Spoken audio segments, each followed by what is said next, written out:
గత కొంతకాలంగా తెలంగాణలో జరుగుతున్న రాజకీయ సమీకరణలో భాగంగా బహుజన రాజ్య స్థాపన కోసం ఎన్నో కసరత్తులు జరుగుతున్నాయి. అందులో భాగంగానే ప్రొఫెసర్ ప్రభంజన్ యాదవ్ అధ్యక్షతన ఏర్పడిన ప్రత్యామ్నాయ బహుజన రాజకీయ పార్టీ.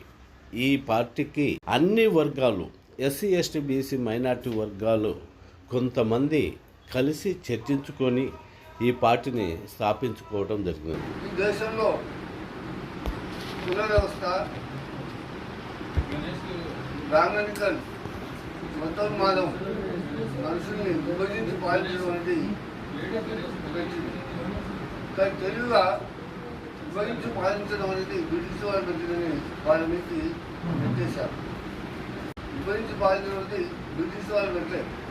బ్రిటిష్ వాళ్ళకన్నా ముందు ఈ దేశానికి వచ్చినటువంటి ఆర్య బ్రాహ్మణులు వాళ్ళు విభజించి పాలించడం మొదలుపెట్టారు.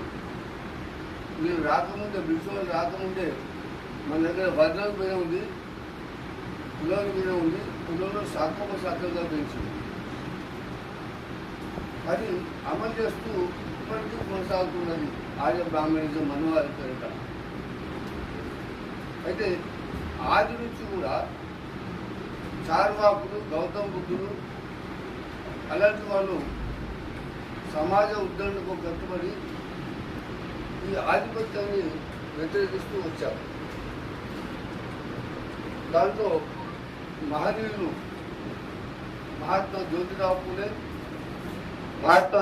పూలే, అంబేద్కర్ వీళ్ళ ఆలోచన విధానం, కాల్షియం కార్యాచరణతో భారతదేశ రాజకీయ చరిత్రలోనే ఒక గొప్ప మలుపు తిప్పారు.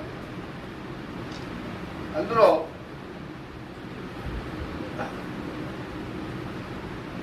బాంసెప్ ఉద్యమం, డిఎస్4 ఉద్యమం, ఆ తర్వాత బహుజన సమాజ్ పార్టీ ఆవిర్భావం. అయితే కాన్స్టిట్యూషన్ కన్నా ముందే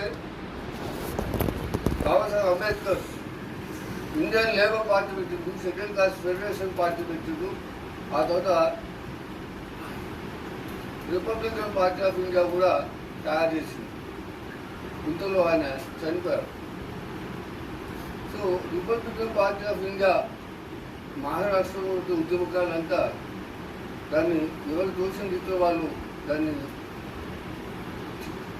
ముక్కలుగా తీశారు.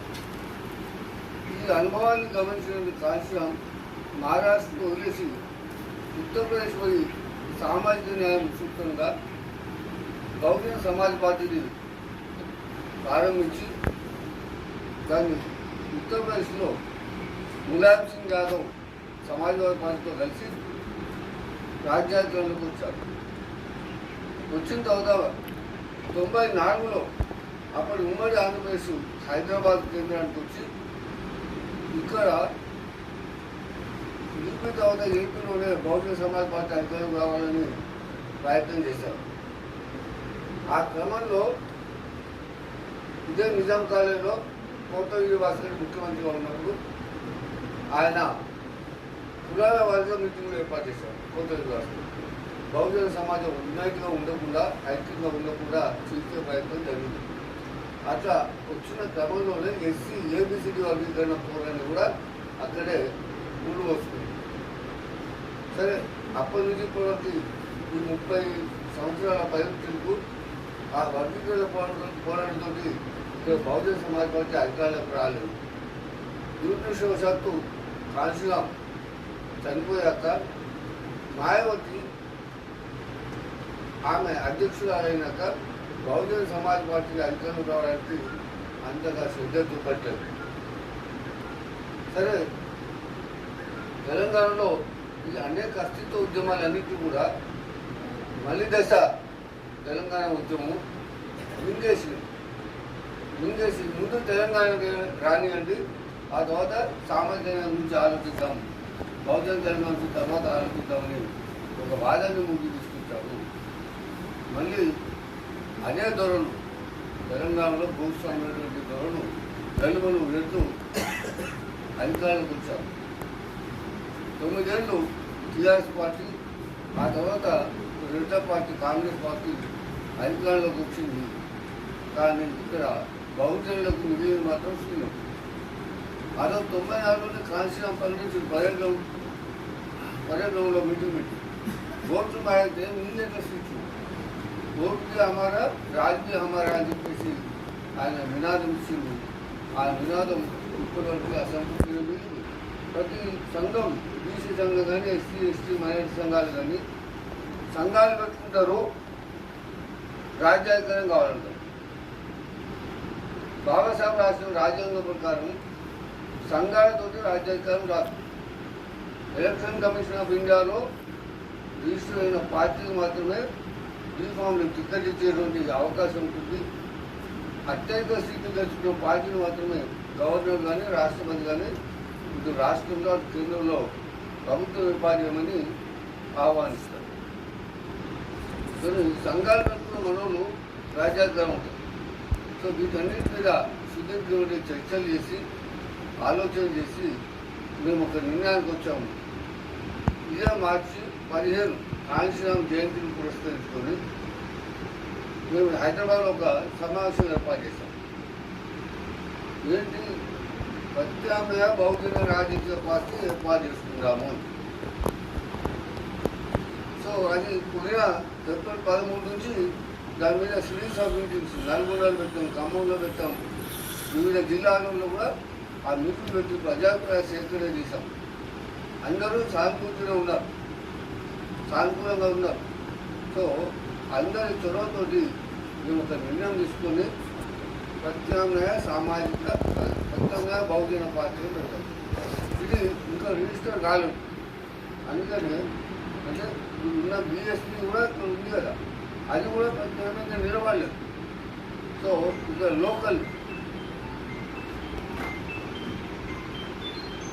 తెలంగాణ లోకల్ విషయాల్ని అవగాహన చేసుకుని మనం అధికారం కావాలంటే ప్రాంతీయ పార్టీ కరెక్ట్.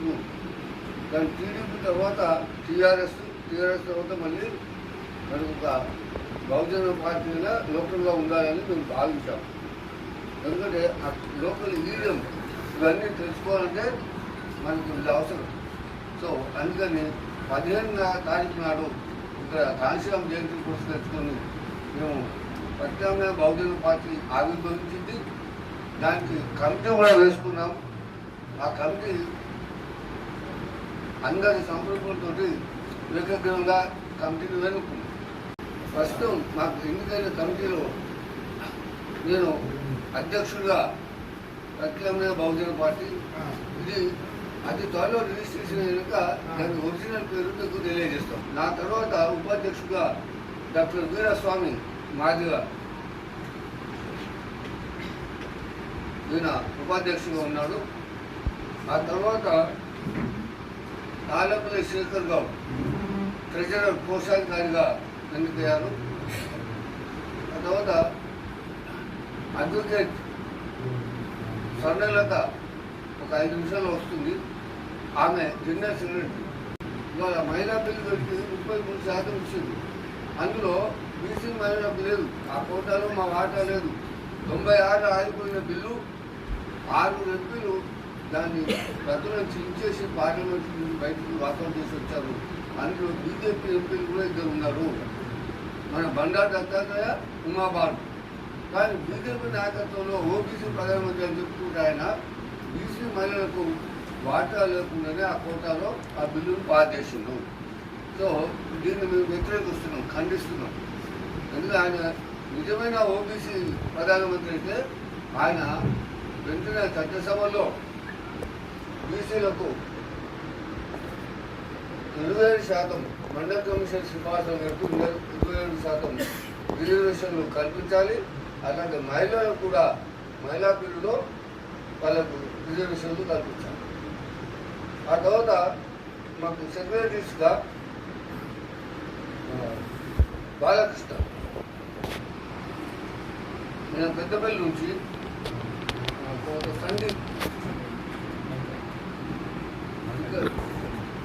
మేడ్చల్ మల్కాజ్గిరి జిల్లా, మాకు ఇంకొక మిత్రుడు కార్యదర్శి వెంకట్ వెంకట్ యాదవ్, ఆయన ఖమ్మం జిల్లా నుంచి. మనల్ని మనం పరిపాలించుకోవడానికి మన చేతిలో ఉన్న ఆయుధం ఈ ఓటు మీద ప్రజలకు తెలియజేసి మేము రాజ్యాంగంలోకి వస్తాం. దీనికోసం చెమట గారేది లేదు, రక్తం చిందేది లేదు.